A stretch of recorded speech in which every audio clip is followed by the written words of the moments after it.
لا قوة إلا بالله العلي العظيم. أعوذ بالله السميع العليم من الشيطان اللعين الرجيم. بسم الله الرحمن الرحيم. الحمد لله رب العالمين بارئ الخلائق أجمعين، والصلاة والسلام والتحية والإكرام على أشرف الأنبياء والمرسلين حبيب إله العالمين سيدنا ومولانا أبي القاسم محمد. اللهم صل على محمد وآل محمد وعلى أهل بيته الأطيبين الأنجبين، ولعنة الله على أعدائهم أجمعين. أما بعد، فقد قال الله الحكيم في الذكر الكريم: أعوذ بالله من الشيطان الرجيم. بسم الله الرحمن الرحيم. اهدنا الصراط المستقيم، صراط الذين أنعمت عليهم غير المغضوب عليهم ولا الضالين. صلوات. اللهم صل على محمد وآل محمد. عزیزان محترم، محرم الحرام 1448 ہجری کے پہلے عشرے کا آغاز ہو رہا ہے، اور الحمدللہ اللہ کا لاکھ لاکھ شکر ہے کہ ہم لوگ ابھی محرم کا چاند کنفرم نہیں ہوا ہے، مگر فرش عزائے حسینی کے حاضر ہو گئے. ان سعادت بزور بازو نیست، گر نہ بخشد خدائے بخشد. یہ اللہ عز و جل کی خاص عطا ہے اور خاص سعادت ہے کہ الحمدللہ پوری دنیا میں عزاداران سید الشہداء پورے سال ماہ محرم کا انتظار کرتے رہتے ہیں. بے شک انسان فطرتاً اور طبیعتاً غم سے بھاگتا ہے اور خوشی کی طرف دوڑتا ہے، لیکن غم حسین وہ غم ہے کہ جس کی طرف اہل معرفت ویسے دوڑتے ہیں جیسے دنیا کے بے معرفت خوشی کی طرف بھی نہیں دوڑتے. سبحان اللہ ایسے ہی. اور یہ الحمدللہ وہ غم ہے کہ جس نے 1400 سالوں سے ہم کو وہ روحانی اور معنوی خوشی دی ہے کہ اس غم کو منا کے جو اندرونی سرور اور اطمینان ہمیں نصیب ہوتا ہے، وہ غم بادشاہوں کو اپنے محلوں میں ہر طرح کی خوشیاں سمیٹ کر بھی حاصل نہیں ہوتا. بے شک ایسے ہی. عزیزان محترم، اللہ عز و جل نے انسان کو جو کچھ بھی دیا ہے، جو کچھ بھی اس کی فطرت میں رکھا ہے، سب میں مصلحت ہے. انسان بہت سی چیزوں کو یاد بھی رکھتا ہے اور بہت سی چیزوں کو بھول بھی جاتا ہے. بھولنا بھی اللہ کی ایک عظیم نعمت ہے. آپ تصور کیجئے کہ جس وقت انسان کے شفیق والد یا والدہ یا قریبی رشتہ دار، دوست، احباب، اولاد، کوئی بھی ایسا جو نہایت کلوز ہو انسان سے، جس وقت اس کا انتقال ہوتا ہے اور انسان کے اوپر اس وقت جو کیفیت طاری ہوتی ہے، اگر وہی کیفیت چند سالوں کی بات نہیں کر رہا ہوں، چند ہفتوں کی بات نہیں کر رہا ہوں، اگر چند دنوں تک قائم رہ جائے انسان زندہ نہیں رہ سکتا. مگر کہا جاتا ہے کہ وقت مداوا ہے غم کا. تو جیسے جیسے وقت گزرتا جاتا ہے اس غم کی انٹینسٹی کم ہوتی جاتی ہے، اور اس انٹینسٹی کے کم ہونے کے ساتھ ساتھ انسان کی عمر بڑھتی جاتی ہے. یہ اللہ کا بنایا ہوا ایک نظام ہے، لیکن اللہ عز و جل نے اس نظام فطرت کو بدلا ہے غم حسین کی خاطر. کہ دنیا کا ہر غم انسان بھول جاتا ہے، لیکن غم حسین آج تک ویسے ہی تر و تازہ ہے. کوئی شک نہیں ایسے ہی. اور یہ وہ حقیقت ہے جسے حضور صلی اللہ علیہ وآلہ وسلم نے 1400 برس پہلے بیان فرمایا تھا. اور اگر کسی کے پاس کچھ نہ ہو حضور کی حقانیت کو سمجھنے کے لیے صرف یہی ایک جملہ معرفت حسینی کا ہو تو وہی مور دین انف ہے. حضور نے کہا تھا ان لقتل الحسین حرارة فی قلوب المؤمنین لا تبرد ابدا. میرا حسین راہ خدا میں شہید ہو. اب دیکھیں اس میں کتنی پیشن گوئیاں ہیں، کتنی پروفیسیز ہیں.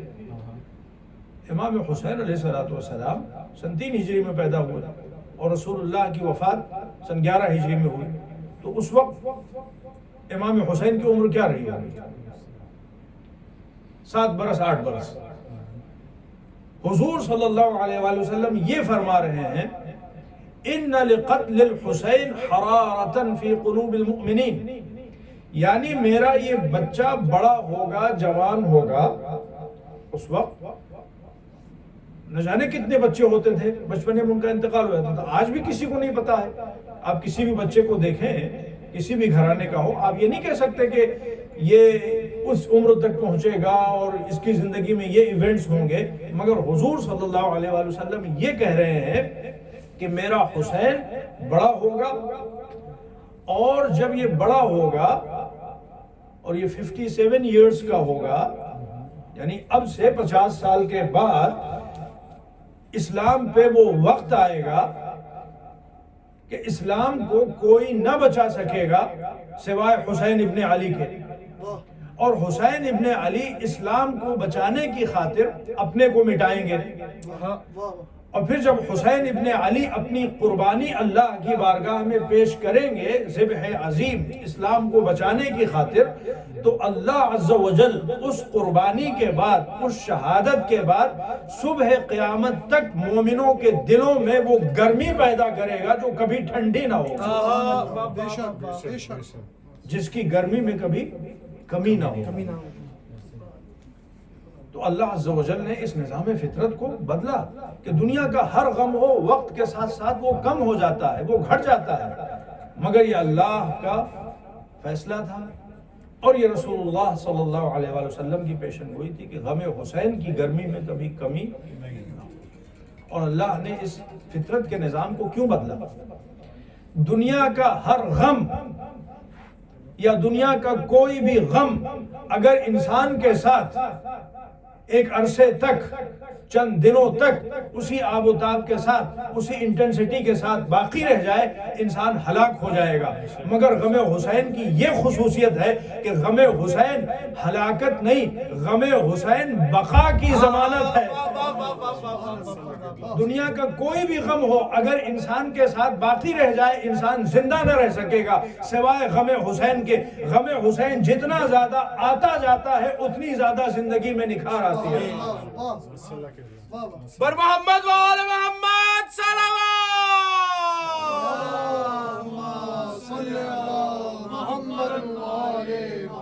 یہ وہ حقیقت ہے جسے ہمارے چھٹے امام امام جعفر صادق نے بہت خوبصورتی کے ساتھ صلی علی محمد و آل محمد. آپ فرماتے ہیں اشہد انک قد قتلت. اے فرزند زہرا ہم گواہی دیتے ہیں کہ آپ اللہ کی راہ میں شہید ہو. ولم تمت. قتل تو ہو گئے مگر مرے نہیں. بل برجاء حیاتک حیت قلوب شیعتک. بلکہ اے حسین آپ کی زندگی کے صدقے میں آپ کے شیعوں کے دلوں کو صبح قیامت تک زندگی مل گئی اور آپ کے نور کامل کے طفیل میں ہدایت کے طلبگاروں کو صبح قیامت تک ہدایت مل گئی. ایسے ہی. اور عزیزان محترم جو اس عشرے میں گفتگو کا موضوع ہوگا وہ یہی ہدایت. اہدنا الصراط المستقیم صراط الذین انعمت علیہم غیر المغضوب علیہم ولا الضالین. اور صراط مستقیم کی راہ میں جو روڑے اٹکاتے ہیں جو شکوک و شبہات ایجاد کرتے ہیں ان شکوک و شبہات کا ازالہ اور ان کے جوابات انشاءاللہ تعالی اس عشرے میں یہ گفتگو کا موضوع ہوگا. آج کی مجلس یقیناً مختصر. نماز کو کتنے بجے؟ 9 بجے 9:10. اچھا تو 9 بجے تک ہمارا ٹائم 15 منٹ رہے گا. دیکھیں اس آیہ کریمہ کے حوالے سے ایک بات اس میں ہم لوگ دعا مانگتے ہیں اہدنا الصراط المستقیم. سب سے زیادہ پڑھی جانے والی کتاب پوری دنیا میں قرآن کریم ہے. سبحان اللہ. اور قرآن کی 2 میننگز ہیں. ایک میننگ ہے جمع شدہ کتاب اور ایک میننگ ہے وہ کتاب جسے فریکوینٹلی پڑھا جاتا ہے. قرآن جب سے پیدا ہوتے ہیں بڑھاپے تک مگر ان کو پتہ نہیں ہوتا قرآن کی میننگ کیا ہے. تو یہ قرآن کی 2 میننگز ہیں. قرآن the book which has been compiled and Quran the book which is frequently recited. This is the meaning of Quran. اور قرآن کریم میں بھی سب سے زیادہ پڑھے جانے والے سورے کا نام سورہ الحمد. اور دیکھیں دعا بہت بڑی عبادت ہے. یہ دعا ہے نا اہدنا الصراط المستقیم. پروردگار ہمیں صراط مستقیم پہ قائم رکھے. صراط مستقیم کیا ہے؟ علی اور اولاد علی کا راستہ. صراط الذین انعمت علیہم ان کا راستہ جن پر نعمتیں اتری ہیں جن کے صدقے میں اللہ نے نعمتیں تمام کی ہوں غدیر میں. اگر ان پر نعمتیں نہ اتریں گی تو کس پر اتریں گی؟ غیر المغضوب علیہم. پروردگار ان کا راستہ صراط مستقیم نہیں ہو سکتا جن پر تیرا غضب اترا ہے. اللہ کا غضب کن پہ اترا ہے؟ جن پہ اللہ کی نعمتیں اتری ہوں جو ان کے مقابلے میں آ جائے وہی مغضوب علیہم ہے. اور ضالین کون ہے؟ جو ہدایت کے منارے ہوں ان ہدایت کے مناروں کے مد مقابل جو آ جائے وہی ضالین ہے. تو اس دعا میں تولا بھی شامل ہے اور تبرہ بھی شامل ہے. بے شک بے شک. لیکن 2 دعائیں. دعا بہت بڑی عبادت ہے مگر کوئی دعا واجب نہیں ہے.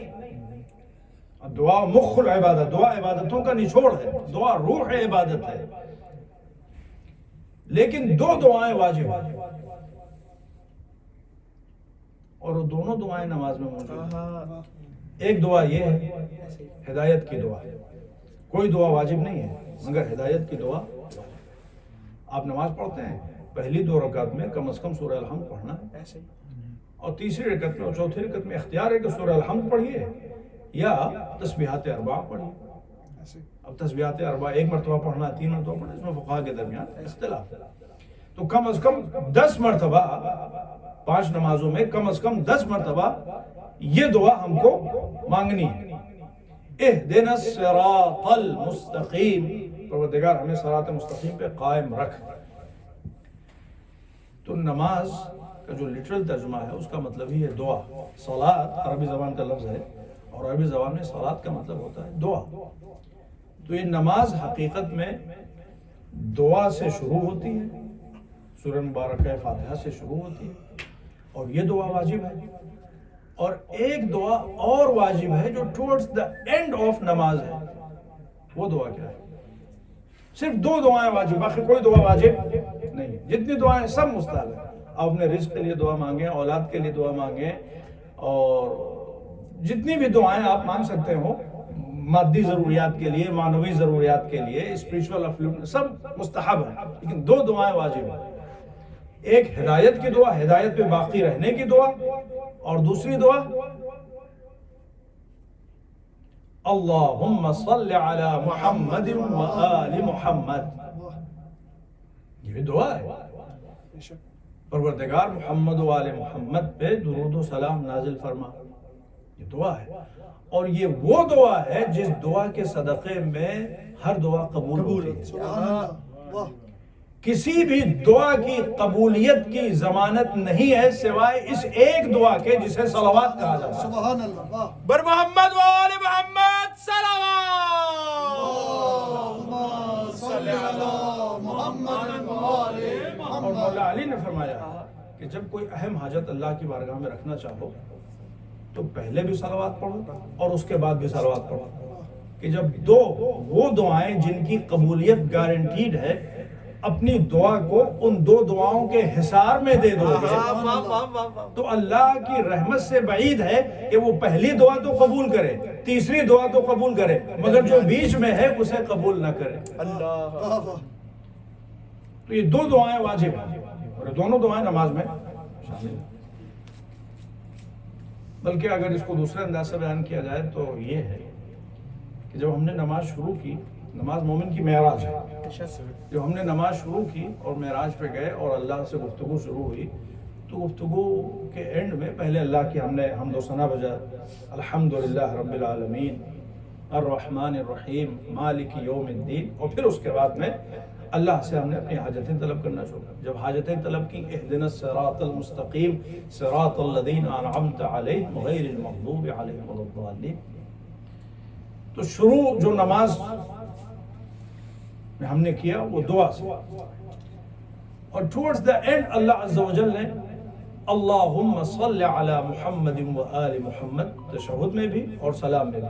2 رکعتی نماز ہو تو وہاں پہ بھی، اور اگر 3 رکعتی نماز ہو تو وہاں پہ حقیقت میں 2 مرتبہ اللہم صل علی محمد و آل محمد.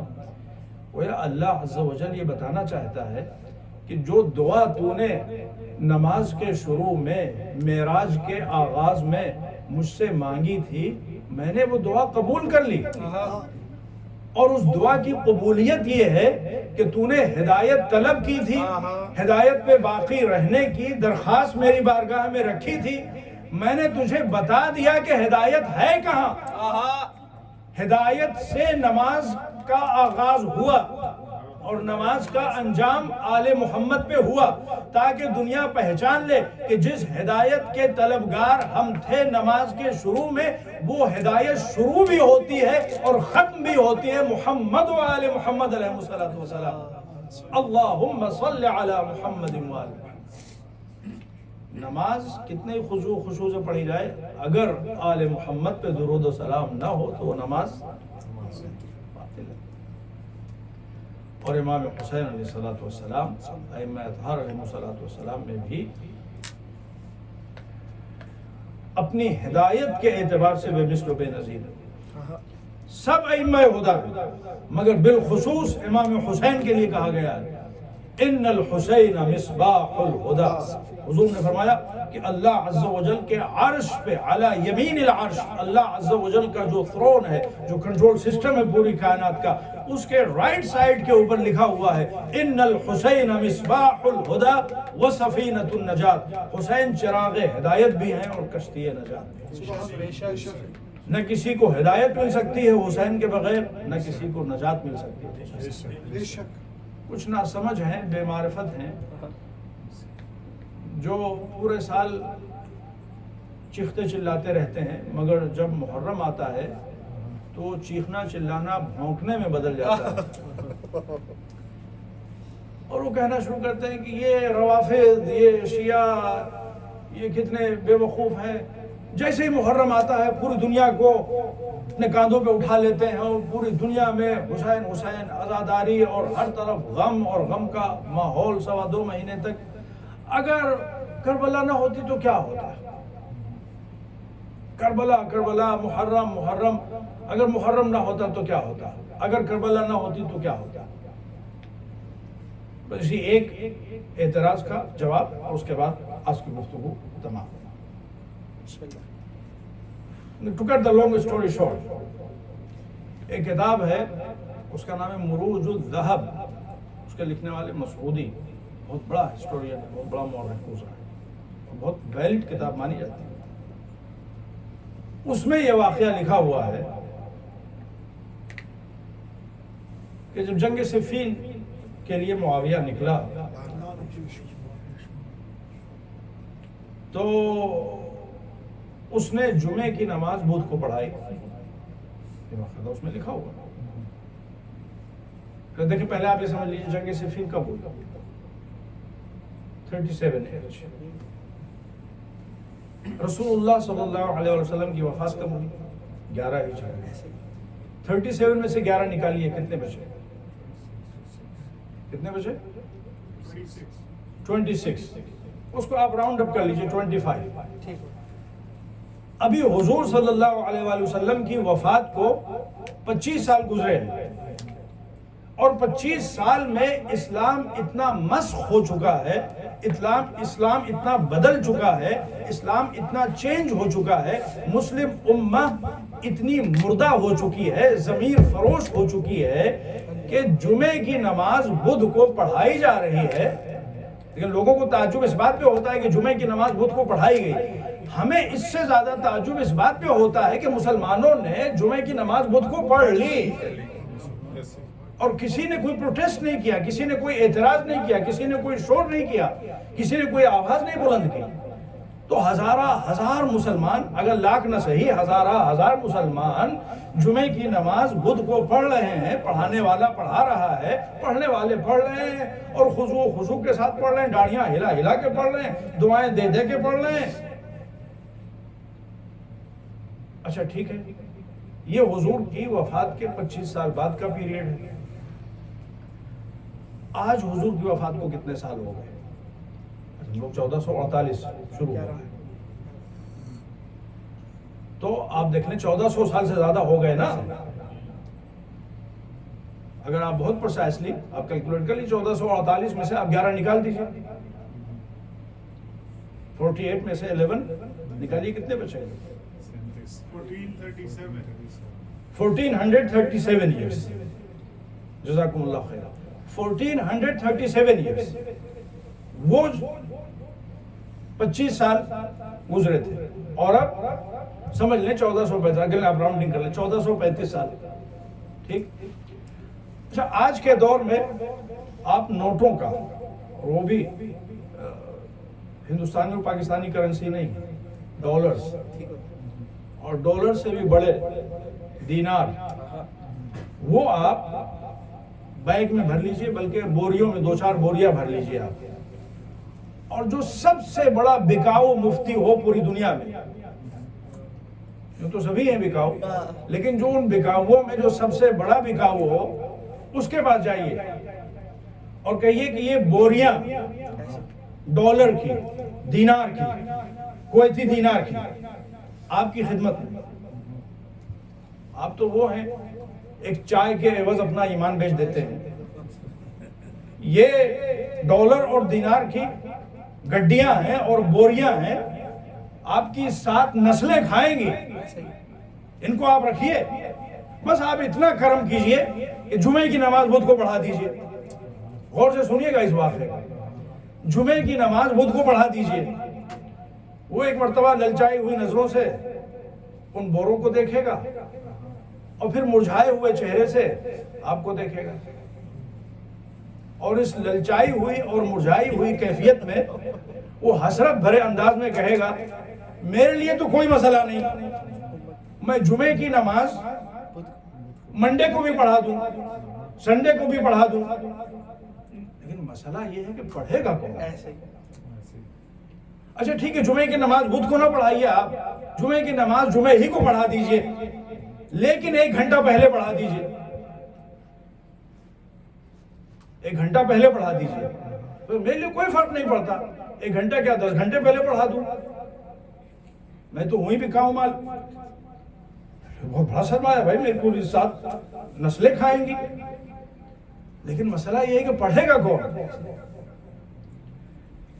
تو خبردار مسلمانوں, یہ سوال نہ اٹھانا, یہ اعتراض نہ کرنا کہ یہ شیعہ عزاداری کیوں کرتے ہیں اور محرم کا چاند نمودار ہوتے ہی یہ سیاہ پوش کیوں ہو جاتے ہیں, پوری دنیا کو اپنے سر پہ کیوں اٹھا لیتے ہیں, حسین حسین, کربلا کربلا, اور محرم محرم, اور سفر سفر, یہ پوری زندگی کیوں کرتے ہیں, اور بالخصوص جب محرم کا چاند نمودار ہوتا ہے تو اس میں شدت کیوں پیدا ہو جاتی ہے.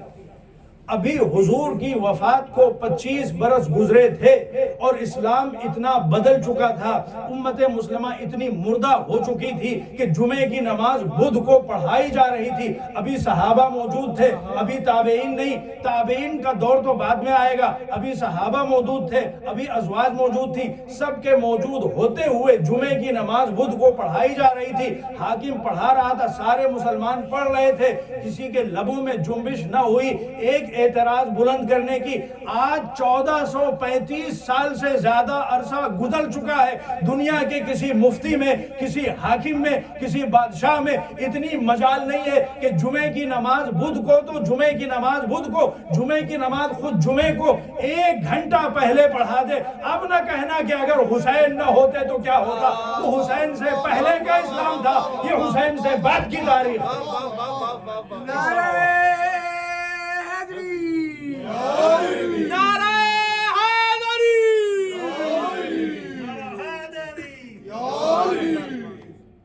وہ حسین سے پہلے کا اسلام تھا اور یہ حسین کے وہ پری کربلا اور یہ پوسٹ کربلا. اب خبردار یہ نہ کہنا کہ اگر کربلا نہ ہوتی تو کیا ہوتا. کربلا ہے تو آج تم ہو, کربلا ہے تو آج اصول دین ہے, کربلا تھی تو آج فروع دین ہے. اور عزیزان محترم, بس ابھی سادہ میں گنجائش نہیں آتا ہوں, بات کو یہیں پہ روکتا ہوں. ہم امام حسین کا غم کیوں مناتے ہیں؟ حکم خدا ہے, حکم رسول ہے, سنت رسول ہے, بلکہ سنت انبیاء و مرسلین ہے. کس نے امام حسین کا غم نہیں منایا ہے؟ تاریخ پڑھیے, حضرت آدم نے امام حسین کا غم منایا, حضرت نوح نے امام حسین کا غم منایا. حضرت آدم جب توبہ قبول نہیں ہو رہی تھی اور اللہ عز و جل کا کرم ان کے شامل حال ہوا اور پنجتن پاک کے اسماء انہیں بتائے گئے, فَتَلَقَّى آدَمَ مِن رَبِّهِ کلمات, تو جب حضرت آدم نے حضور کا نام لیا تو ان کے دل میں ایک خوشی پیدا ہوئی, علی کا نام لیا دل میں ایک سرور پیدا ہوا, فاطمہ کا نام لیا دل میں ایک تسلی کی کیفیت پیدا ہوئی, حسن کا نام لیا دل میں ایک وجد کا عالم پیدا ہوا. مگر جیسے ہی نام حسین لیا دل بیٹھنے لگا. آدم نے تڑپ کے کہا پروردگار, ان 5 مقدس ناموں میں سے جب میں 5واں نام لیتا ہوں تو میرا دل بیٹھنے لگتا ہے. اللہ عز و جل نے فرشتے کو بھیج کے کربلا کے واقعات بیان کیے, آدم نے آنسو بہائے اور اللہ عز و جل نے ان کی توبہ قبول کی. تاریخ میں باقاعدہ تفصیل کے ساتھ موجود ہے کہ تمام انبیاء و مرسلین نے کیسے کیسے غم حسین منایا ہے. اور حضور ختمی مرتبہ صلی اللہ علیہ وآلہ وسلم ابھی حسین پیدا ہوئے، حسین کو دیکھ رہے ہیں، آنکھوں سے اشکوں کا سیلاب امڑ رہا ہے. اور یہ سنی شیعہ تمام کتابوں میں واقعہ درج ہے کہ امام حسین بہت چھوٹے تھے. حضور صلی اللہ علیہ وآلہ وسلم، حضرت ام سلمہ اس واقعے کو نقل کرتی ہے کہ حضور بیت الشرف میں داخل ہوئے. ان کا کہ ام سلمہ میں تھوڑی دیر کے لیے آرام کرنا چاہتا ہوں، اپنے حجرے میں کسی کو آنے کی اجازت نہیں ہے. ام سلمہ کہتی ہے کہ ابھی تھوڑی دیر گزری تھی کہ حضور کے چھوٹے نواسے امام حسین تشریف لائے. میں نے انہیں روکنا چاہا مگر میں انہیں روک نہ سکی اور وہ اس حجرے میں داخل ہو گئے. اور وہ کہتی ہیں کہ تھوڑی دیر کے بعد میں نے حضور کے رونے کی آواز سنی. میں اس حجرے میں پہنچی اور میں نے دیکھا کہ حسین حضور کے سینے پہ اور رسول اللہ انہیں لپٹائے ہوئے، لب و دندان کے بوسے دے رہے اور بے ساختہ اشکوں کا سیلاب آنکھوں سے امڑ رہا ہے. میں نے ماجرا پوچھا، یا رسول اللہ اس شدت کے ساتھ گریہ وزاری؟ کہا کہ ام سلمہ تم بعد میں آئی ہو، تمہارے آنے سے پہلے جبریل آئے اور میں اپنے نواسے حسین کو، اپنے لاڈلے حسین کو پیار کر رہا تھا اور جبریل نے آ کے کربلا کا سارا واقعہ بیان کیا کہ میری امت میرے لال حسین کو کس طرح سے کربلا کے میدان میں شہید کرے گی. اور پھر حضور صلی اللہ علیہ وآلہ وسلم نے ایک مٹھی خاک مجھے یہ کہہ کے دی کہ اے ام سلمہ یہ کربلا کی خاک ہے جو جبریل نے مجھے دی ہے، اسے ایک قارورے میں شیشے کے ظرف میں رکھ لو اور دیکھو جب تک یہ مٹی مٹی رہے سمجھنا ہے کہ حسین زندہ ہے، اور جب یہ مٹی خون تازہ بن کے جوش مارنے لگے تو سمجھ جانا کہ اب میرا حسین شہید ہو گیا.